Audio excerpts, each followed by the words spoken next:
Maravilha, graças a Deus. Bom, acredito que agora nós estamos ao vivo. Definitivo, nós estaremos hoje, meus irmãos, deixa eu conferir aqui se nós estamos ao vivo. Nós estaremos hoje estudando os versículos 4, 5, 6 do livro de Atos dos Apóstolos. No vídeo anterior que nós postamos no canal, nós fizemos um breve comentário dos versículos 1 ao 1, me parece que é do versículo 1 até o versículo 3, né?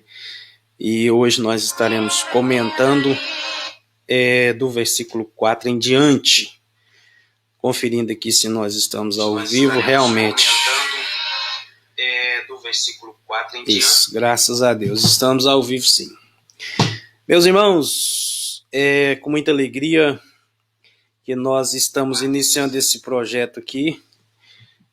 Nasceu no coração de um irmão da nossa igreja que falou conosco: pastor, vamos estudar juntos a Bíblia.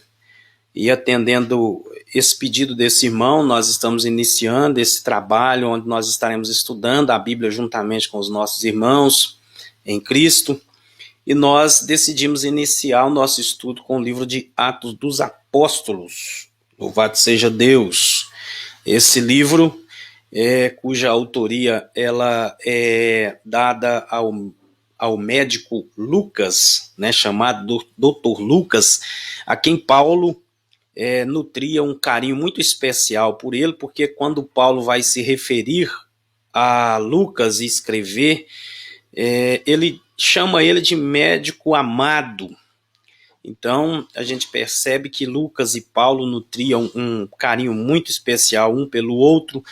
Em algumas viagens missionárias, nós vamos perceber que Lucas estava junto com o apóstolo Paulo, porque quando ele narra alguns acontecimentos no livro de Atos, nós vamos perceber que ele coloca isso na primeira pessoa, do plural. Então ele se inclui juntamente com Paulo naqueles acontecimentos e naquelas narrativas bíblicas que Lucas registrou no livro de Atos.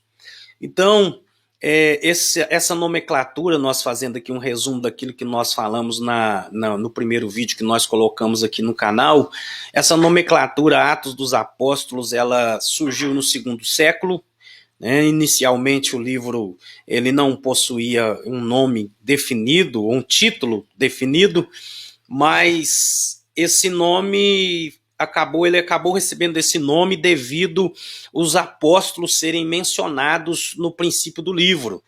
Mas o teólogo e pastor Stanley Orton, ele disse que o livro de Atos dos Apóstolos poderia muito bem ter sido chamado de Atos do Senhor Jesus ressuscitado por meio do Espírito Santo, através da igreja, na igreja e através da igreja.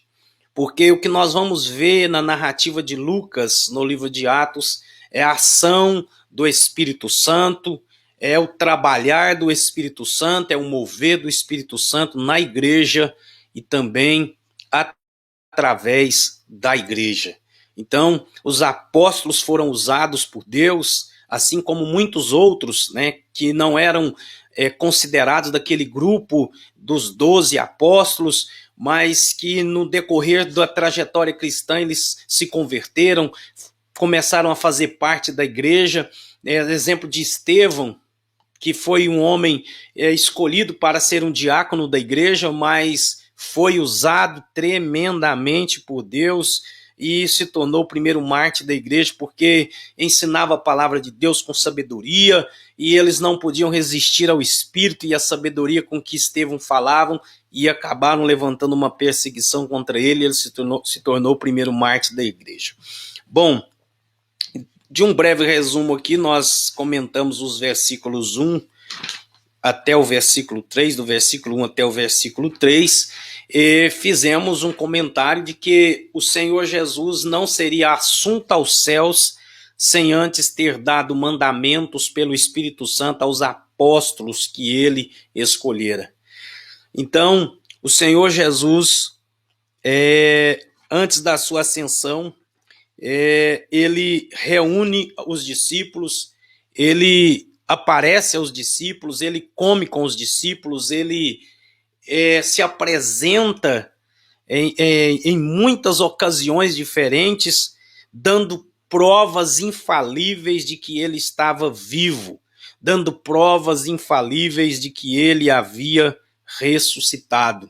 Então, aquelas aparições do Senhor Jesus, elas são importantes porque elas revelam que o Senhor Jesus havia ressuscitado. Não era um fantasma, não era um espírito. A Bíblia nos diz que eles viram ele, eles apalparam, eles comeram com ele, eles viram os sinais dos cravos nas mãos e nos seus pés. Então, Lucas vai fazer esse registro no livro de Atos, apresentando que o Senhor Jesus deu provas infalíveis de que ele estava vivo. E apareceu num período, um espaço de 40 dias, quando então houve a sua ascensão. Então Lucas começa a sua narrativa relatando, falando e apresentando a Teófilo, endereçando esse livro novamente, fazendo uma citação desse nome, que era uma referência a uma pessoa que, segundo a Bíblia King James, seria um homem de muitas posses, que financiou pesquisas para compilação de forma que se pudessem escrever livros, né? E Lucas tinha uma afinidade com essa pessoa, porque no primeiro livro ele vai falar: ó excelente Teófilo, quando Lucas escreve o evangelho que leva seu nome, logicamente é atribuída a ele a autoria do evangelho, que leva o nome dele.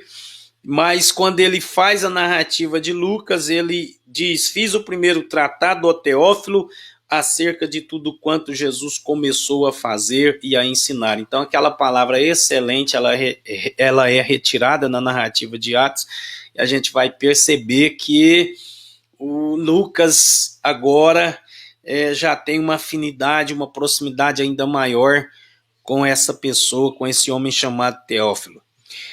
Bom, partindo então para os versículos que nós lemos e partindo de um pressuposto de que o que nós temos em Atos dos Apóstolos são os atos do Senhor Jesus ressuscitado por intermédio do Espírito Santo na igreja e através da igreja, no versículo 4, os discípulos dizem: e estando com eles, ordenou-lhes que não se ausentassem de Jerusalém, mas que esperassem a promessa do Pai, a qual disse ele: de mim ouvistes. No verso 5, porque na verdade João batizou em água, mas vós sereis batizados no Espírito Santo dentro de poucos dias. Na versão atualizada, o versículo 5 está um pouquinho diferente. Ele diz assim: porque na verdade João batizou com água, mas vós sereis batizados com o Espírito Santo não muito depois desses dias. O que nós vamos ter no capítulo 2 de Atos é a narrativa feita por Lucas sobre a descida do Espírito Santo, que, cumprindo-se o dia de Pentecostes, os discípulos estavam reunidos no cenáculo, num mesmo lugar, e a Bíblia nos diz que de repente veio do céu um som como de um vento forte, impetuoso, e encheu toda a casa onde estavam assentados, e a Bíblia nos diz que todos foram cheios do Espírito Santo e começaram a falar em outras línguas, conforme o Espírito Santo lhes concediu que falassem. Então essa é a experiência do batismo com o Espírito Santo. Essa experiência ficou registrada no livro de Atos, e foi uma experiência tão gloriosa que naquele dia Pedro pregou um sermão, e o sermão de Pedro teve uma eficácia tão grande que a narrativa bíblica vai nos dizer que quase 3.000 almas agregaram à igreja. Foram batizados naquele dia quase 3.000 pessoas, resultado da pregação, de uma só pregação, vinda de um homem que estava cheio do Espírito Santo, vindo de um homem que havia sido batizado com o Espírito Santo. Para nós, os assembleanos, para a teologia assembleana, o falar em línguas é a evidência inicial do batismo com o Espírito Santo. A evidência de que alguém foi batizado com o Espírito Santo é o falar em línguas estranhas, né? Pois no episódio de Atos 2 e em muitas outras ocasiões, nós vamos ver que quando o povo foi cheio do Espírito Santo, que caiu o Espírito Santo, que o Espírito Santo foi derramado sobre eles, eles vivenciaram essa experiência de falar em línguas.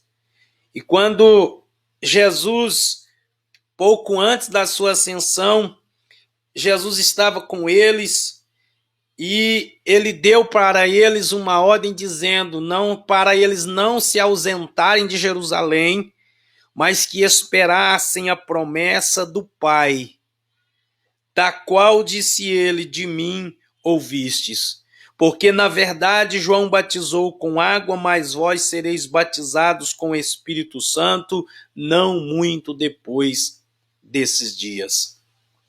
Meus irmãos, essa promessa feita pelo Senhor Jesus, e não só por Jesus, mas também uma promessa do Pai, porque o Antigo Testamento, no Antigo Testamento, Deus vai fazer a promessa de encher o povo com o Espírito Santo, de um novo tempo, de uma nova época.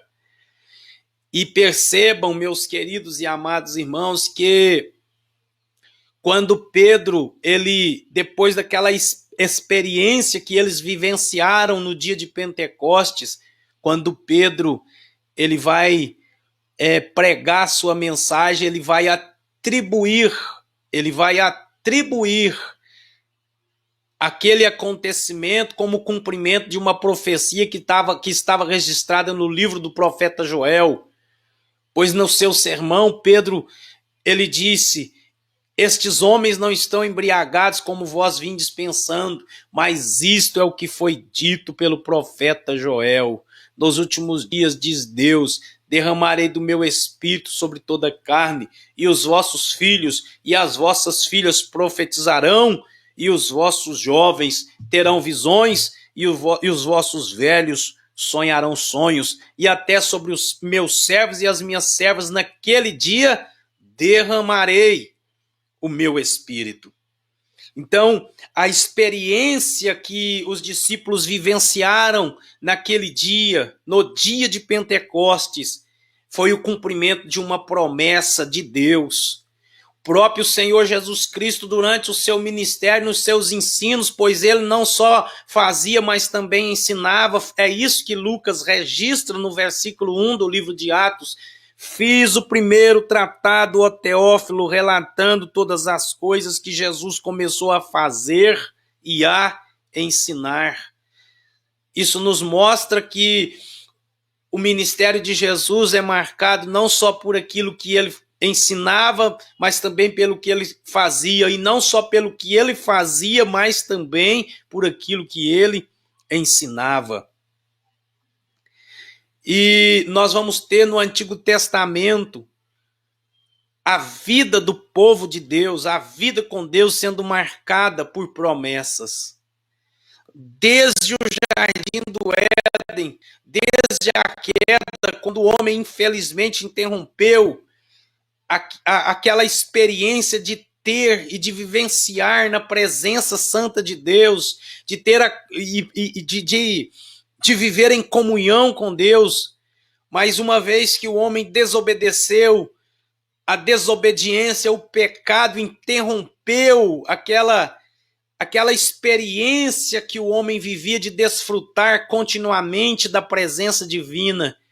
O homem, então, vai ser expulso do jardim do Éden, mas quando eles percebem que eles estavam nus, a sua nudez, para cobrir a sua nudez, eles tentam vestir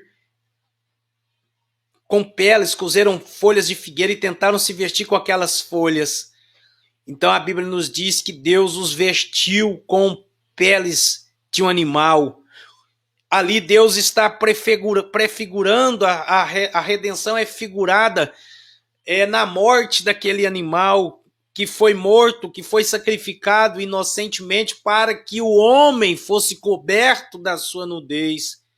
E não só é figurada a redenção naquele dia, mas também naquele dia a redenção ela é profetizada. Então ela foi tanto figurada como ali nós temos a figura, mas temos também a profecia, porque Deus vai dizer: e a semente da mulher esmagará, pisará, né? Pisará na cabeça da serpente. A semente da mulher pisará na cabeça da serpente. Então, meus irmãos, as promessas de Deus na vida do seu povo começam ali. Eles começaram a vivenciar a esperança e a expectativa de que um dia Deus estaria restaurando o seu povo, restaurando a humanidade, a comunhão com Ele, consigo mesmo, por meio de um enviado de Deus que seria a semente da mulher. Então, em toda a narrativa do Antigo Testamento, nós vamos ver o povo debaixo das promessas divinas, debaixo das promessas de Deus. E quando a igreja inicia sua trajetória, sua caminhada, ela também inicia debaixo dessa promessa divina. A promessa de que ela não estaria só, que Jesus já havia dito: eu vou para o Pai, mas eu rogarei ao Pai, e Ele vos dará outro Consolador para que esteja convosco para sempre. O Espírito da verdade, que o mundo não pode receber porque não vê e não conhece, foi dado à igreja.